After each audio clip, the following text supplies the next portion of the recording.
Matthew chapter 5. It took me 9 minutes to read Matthew chapter 5. Just sitting down, not rushing it, but taking my highlighters, highlighting it, and reading it slowly. And I walked away with this feeling, wow, am I listening to the words of Jesus? Because in here we find that 8 times Jesus says, I truly say to you, for I say to you. And I was paying attention to what is it that Jesus is saying. Am I actually living out the words of Jesus? Well, welcome back to Discipleship 101, where we are reading, seeking to understand and apply the Word of God into our lives. Today we are looking at Matthew chapter 5. So last week was all about the birth of Jesus, the genealogy of Jesus, the testing of Jesus. And the chapter 4 last week finished with how Jesus went about teaching, but he wasn't just teaching, he was actually also doing miracles. But for this week, we're going to see what Jesus was teaching, because Matthew chapter 5, 6, and 7 are actually the teachings of Jesus. So I love it that Matthew gives us a good glimpse in the teaching ministry of Jesus. What was Jesus teaching about the kingdom? What is the kingdom about? What did he have to say after he came out from the wilderness and he was strengthened by the Spirit? What does he have to say? And we see that chapter 5 opens up and says, now when Jesus saw the crowds, he went up on a mountain so that it would be put a little bit of distance and they could hear him better. And he sat down and his disciples came to him. So we see that not the crowds are coming to him, but the disciples are coming to him. And as we continue to read the chapters in Matthew, I want you to actually highlight or circle disciples, crowds, Pharisees, because it's interesting to see what kind of people follow Jesus, what kind of people question Jesus, who comes and sits and inquires of Jesus, who follows Jesus, who is who. So in here we see that it's the disciples that come to Jesus and they want to hear his teachings, and he opens his mouth and he begins to speak what is called the Beatitudes, which is actually 9 sayings. And those 9 sayings all starts with blessed. Now, what does that word blessed mean? I know we a lot of times say, bless you, you are so blessed. But in the Greek, if you break that word down, it actually means good life.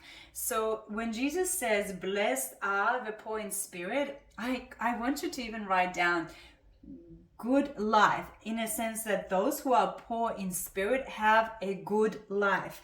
Because blessed means good life, means being contained, means being whole, being at peace, and just really satisfied with the way that your life is and your relationships are. So we see that Jesus defines 9 people that are blessed.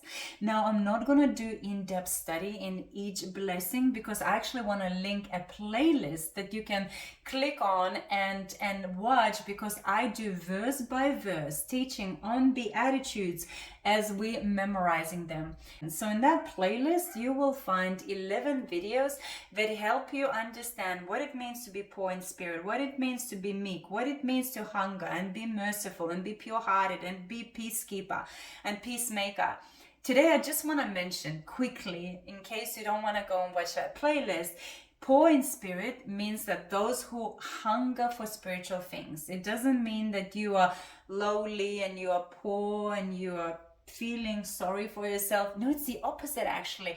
Poor in spirit means that you know that you're not perfect, but you are seeking God. Your spirit is pure, and you know you don't know it all, so you're seeking God. Then meekness, where it says meekness or gentleness, it actually speaks about power that is under control. So you have power, you know you have power, but you keep it under control. Then the other one that people sometimes get confused is with verse 9, peacemakers are different to peacekeepers, and you will find out in that teaching that I provide in the playlist. But God challenges us to be peacemakers. Don't just try to keep the peace in the family. A lot of times, when there's a family unrest, a lot of times what we want to do is just keep the peace. Let's just keep the peace in the family. But I believe that God is asking us to do more than just keep the peace. He's actually inviting us to be peace makers. And peacemakers sometimes puts themselves as mediators, then puts themselves in like uncomfortable situations, and they try to facilitate and make peace, not just keep peace, because keeping peace can actually lead to more problems if those problems are not resolved and addressed. In fact, I really do encourage you to go and watch that playlist, because it's just gonna propel you into a good life, and it's gonna teach you so many things. But Jesus then changes his teaching a little bit, and he starts speaking to people how they are the salt of the earth and they are the light of the earth.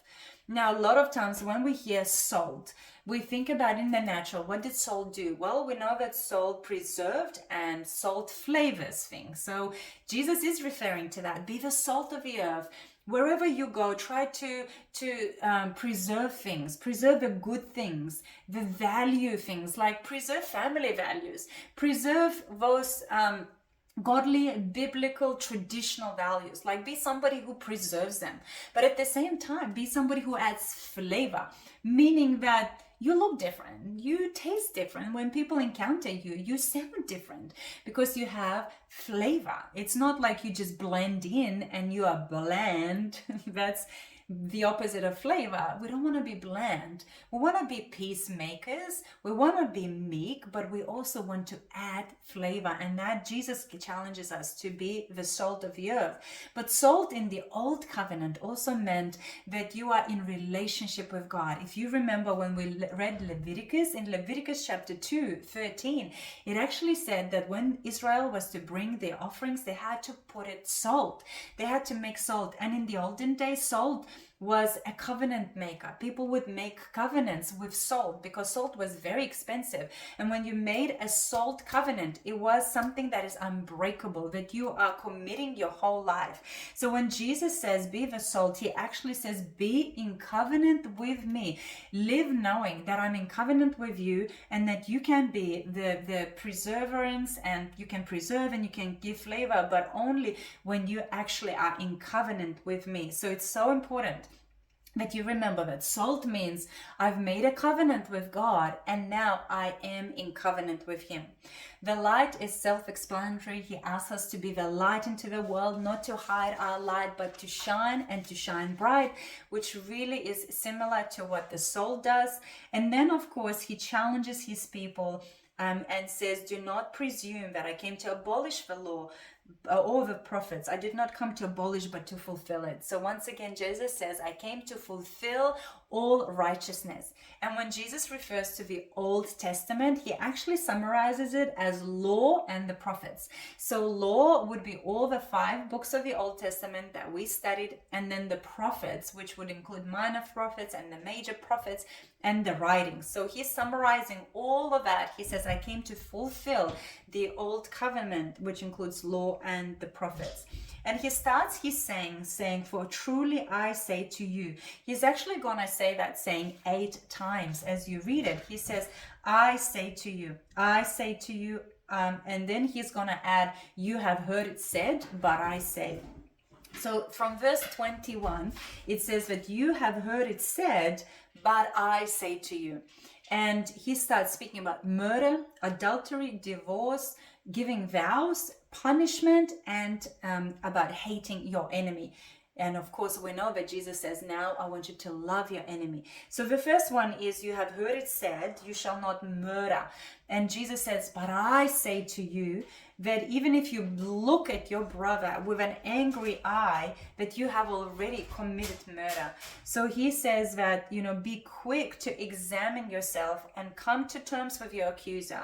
Make peace with those, that you don't actually become angry to the point of murder. So Jesus takes the law to the higher level. And this is what you will see in the writings of the New Testament, is that Jesus supports the Old Testament, but he always adds a layer that don't just not murder, but actually be careful. So as we pause, how careful are you with your mouth? Do you just call somebody stupid and this and that, and are you careful with your mouth? Are you quick to actually address the person in a correct manner, be a peacemaker, rather than just going on a rant and murdering that person with your words? So Jesus expects that.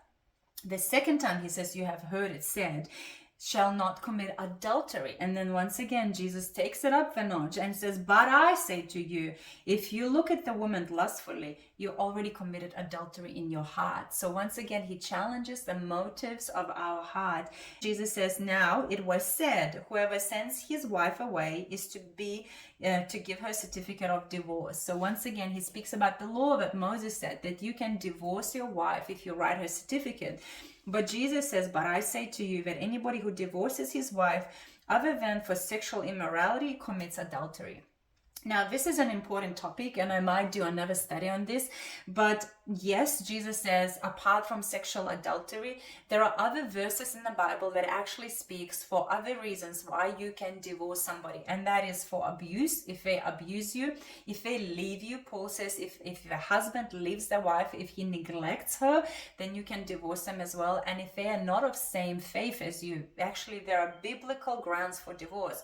Sexual immorality, abuse, abandonment, and difference of faiths. So those are the 4 reasons to divorce somebody that according to the Bible you are permitted to do. It says again, you have heard it said, you shall not make false vows, but you shall fulfill your vows. But I say to you, once again, Jesus says, if you make a vow, make sure you fulfill it, but it's better not to even make a vow. Let your yes be yes and let your no be no.